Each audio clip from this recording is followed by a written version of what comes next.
इस वीडियो में हम जेन ऑस्टन की famous novel pride and prejudice का एक डिटेल्ड समरी कवर करने वाले हैं। इसकी स्टोरी, कैरेक्टर्स और थीम्स को एक इजी नैरेटिव स्टाइल में एक्सप्लोर करेंगे। तो चलिए शुरू करते हैं। Pride and prejudice English literature की सबसे ज़्यादा पसंद की जाने वाली वर्क्स में से एक है, जिसे जेन ऑस्टन ने 1813 में लिखा था। ये एक रोमांटिक नॉवल है, लेकिन इसके साथ साथ ये अर्ली 19th सेंचुरी इंग्लैंड के सोशल क्लास, मैरिज और मोरालिटी पर शार्प कमेंट्री भी देता है। कहानी बेनेट फैमिली की लाइफ को फॉलो करती है, खासकर second eldest daughter Elizabeth Bennet को, जहां वो लव, सोशल एक्सपेक्टेशंस और पर्सनल ग्रोथ के बीच अपना रास्ता ढूंढते हैं। Bennett family English country side में रहती है। इस फैमिली में मिस्टर और मिसेस बेनेट और उनकी 5 बेटियां होती हैं: जेन, एलिजाबेथ, मैरी, किटी और लिडिया।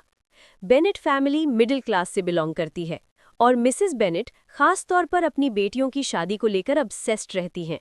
वो चाहती हैं कि उनकी बेटियां अच्छे घरों में शादी करें ताकि उनका फाइनेंशियल फ्यूचर सिक्योर हो जाए। कहानी की शुरुआत इस न्यूज़ से होती है कि मिस्टर चार्ल्स बिंगले नाम का एक रिच यंग जेंटलमैन पास के एस्टेट नेदरफील्ड पार्क में रहने आया है। ये खबर मिसेस बेनेट को बहुत एक्साइट कर देती है। उन्हें उम्मीद होती है कि उनकी किसी बेटी की शादी बिंगले से हो जाएगी। एक लोकल बॉल में बेनेट फैमिली की मुलाकात मिस्टर बिंगले और उसके फ्रेंड मिस्टर फिट्जविलियम डार्सी से होती है। मिस्टर बिंगले तुरंत जेन बेनेट की तरफ अट्रैक्ट हो जाता है। जेन, जो सबसे बड़ी बेटी होती है, ब्यूटीफुल, जेंटल और काइंड होती है। वहीं दूसरी तरफ मिस्टर डार्सी एक रिच और प्राउड जेंटलमैन होता है। वो शुरुआत में कोल्ड और एलूफ बिहेव करता है, जिससे कई लोग अफेंड हो जाते हैं, खासकर एलिजाबेथ बेनेट। एलिजाबेथ, जो इंटेलिजेंट, विटी और इंडिपेंडेंट होती है, डार्सी को तुरंत नापसंद करने लगती है। वो उसकी प्राइड को एरोगेंस और स्नॉबरी समझ लेती है। जैसे जैसे स्टोरी आगे बढ़ती है, प्लॉट मिसअंडरस्टैंडिंग्स, पर्सनल प्रेजुडिस और उस टाइम के सोशल डायनामिक्स को एक्सप्लोर करता है। एलिजाबेथ का डार्सी के खिलाफ प्रेजुडिस और बढ़ जाता है, खासकर तब जब उसकी मुलाकात मिस्टर विकम से होती है। विकम एक चार्मिंग ऑफिसर होता है, जो झूठा दावा करता है कि डार्सी ने उसके साथ पास्ट में गलत किया था। विकम की बातों पर भरोसा करके एलिजाबेथ डार्सी से और ज्यादा नफरत करने लगती है। वहीं डार्सी चुपचाप एलिजाबेथ की इंटेलिजेंस, विट और इंडिपेंडेंस से इम्प्रेस होने लगता है, जो उसकी सोशल क्लास की औरतों में कॉमन नहीं थी। इस बीच जेन बेनेट और मिस्टर बिंगले की बढ़ती हुई रोमांस को ऑब्स्टिकल्स का सामना करना पड़ता है। बिंगले की सिस्टर्स और डार्सी ये मान लेते हैं कि जेन बिंगले की फीलिंग्स को सच में रेसिप्रोकेट नहीं करती, और इसी वजह से वो बिंगले को जेन से दूर रहने के लिए कन्विंस कर देते हैं। जेन का दिल टूट जाता है, लेकिन एलिजाबेथ उसे कंपोज्ड और डिग्निफाइड रहने के लिए एनकरेज करती है। ये सोशल मैनिपुलेशंस और मिसअंडरस्टैंडिंग्स उस टाइम की सोसाइटी में मेन और विमेन पर डाले गए लिमिटेशंस को दिखाती हैं। एलिजाबेथ और डार्सी की मुलाकातें उसकी सोच को धीरे धीरे चैलेंज करने लगती हैं। आखिरकार डार्सी एलिजाबेथ को मैरिज के लिए प्रपोज करता है, लेकिन उसका तरीका प्राउड और एरोगेंट होता है। एलिजाबेथ उसका प्रपोजल रिजेक्ट कर देती है। वो उसे जेन और बिंगले को अलग करने और विकम के साथ उसके बिहेवियर के लिए क्रिटिसाइज करती है। डार्सी को बहुत हर्ट होता है, लेकिन वो अपनी डिग्निटी बनाए रखता है। बाद में लेटर्स की एक सीरीज के थ्रू डार्सी अपनी साइड क्लियर करता है। वो विकम की डिसीट को एक्सपोज करता है और ये भी बताता है कि उसे जेन और बिंगले की सच में कितनी चिंता थी। ये रेवलेशन एलिजाबेथ को मजबूर करता है कि वो अपने पुराने जजमेंट्स पर दोबारा सोचे और अपनी ही मिस्टेक्स और प्राइड को रियलाइज करे। लिडिया बेनेट से जुड़ा सब प्लॉट इम्पल्सिव बिहेवियर के डेंजर को दिखाता है, और ये भी कि सही गाइडेंस ना मिलने से क्या हो सकता है। लिडिया विकम के साथ भाग जाती है, जिससे फैमिली की रेपुटेशन और सोशल स्टैंडिंग खतरे में पड़ जाती है। डार्सी, जो अभी भी चुपचाप एलिजाबेथ से प्यार करता है, इंटरवीन करता है। वो विकम के डेट्स बचा देता है और लिडिया और विकम की मैरिज अरेंज करता है।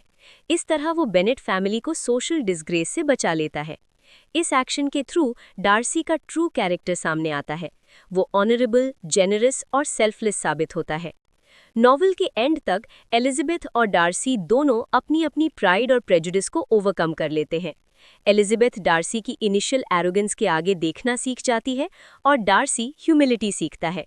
वो सोशल स्टेटस से ज़्यादा पर्सनल इंटेग्रिटी की वैल्यू समझता है। जेन और बिंगले फिर से रीयूनाइट होते हैं और मैरिज कर लेते हैं, और एलिजाबेथ और डार्सी भी मैरिज कर लेते हैं। ये दिखाता है कि म्यूचुअल अंडरस्टैंडिंग, लव और रिस्पेक्ट सोशल प्रेजुडिस और पर्सनल प्राइड पर जीत जाते हैं। प्राइड एंड प्रेजुडिस सिर्फ एक लव स्टोरी नहीं है, ये एक शार्प सोशल कमेंट्री भी है। ऑस्टिन अपने टाइम की रिजिड सोशल क्लास स्ट्रक्चर को क्रिटिक करती हैं, मैरिज से जुड़े इकोनॉमिक प्रेशर्स को दिखाती हैं और विमेन के लिए अवेलेबल लिमिटेड रोल्स पर सवाल उठाती हैं। अपने कैरेक्टर्स के थ्रू वो इंटेग्रिटी, वर्च्यू, सेल्फ अवेयरनेस और पर्सनल ग्रोथ को एक्सप्लोर करती हैं।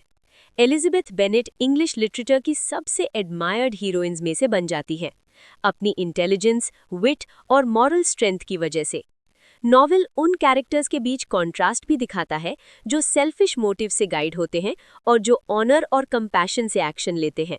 मिसेस बेनेट और लिडिया जैसे कैरेक्टर्स सिर्फ मैरिज और सोशल अपीयरेंस पर फोकस करते हैं, जबकि डार्सी और एलिजाबेथ पर्सनल फीलिंग्स और सोशल एक्सपेक्टेशंस के बीच बैलेंस सीखते हैं। ऑस्टिन का विटी और सटायरिकल स्टाइल भले ही सटल हो, लेकिन सोशल प्रिटेंशंस और ह्यूमन फॉली को अच्छे से हाईलाइट करता है। ऑस्टिन की स्टोरी टेलिंग रोमांस, ह्यूमर और मॉरल इंसाइट को कंबाइन करती है। उसका डायलॉग, आयरनी और सोशल ऑब्जर्वेशन स्टोरी को एंगेजिंग बनाते हैं और साथ ही जजमेंट, ह्यूमिलिटी और सेल्फ अवेयरनेस पर डीप लेसन्स देते हैं।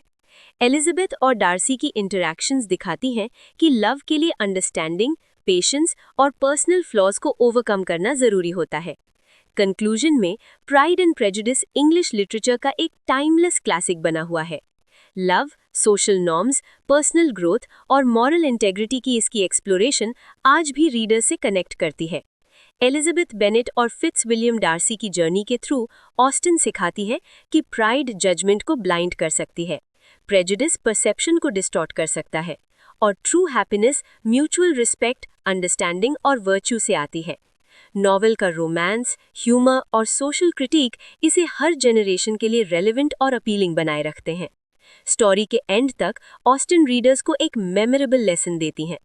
हार्ट और माइंड के बीच बैलेंस, लव और रीजन के बीच बैलेंस और सोशल एक्सपेक्टेशंस को चैलेंज करने का करेज, ये सब पर्सनल और सोशल फुलफिलमेंट के लिए ज़रूरी है। प्राइड एंड प्रेजुडिस सिर्फ अपनी एंगेजिंग स्टोरी और अनफॉरगेटेबल कैरेक्टर्स की वजह से ही सेलिब्रेट नहीं किया जाता, बल्कि ह्यूमन नेचर और सोसाइटी की इसकी शार्प और इंसाइटफुल एक्सप्लोरेशन की वजह से भी।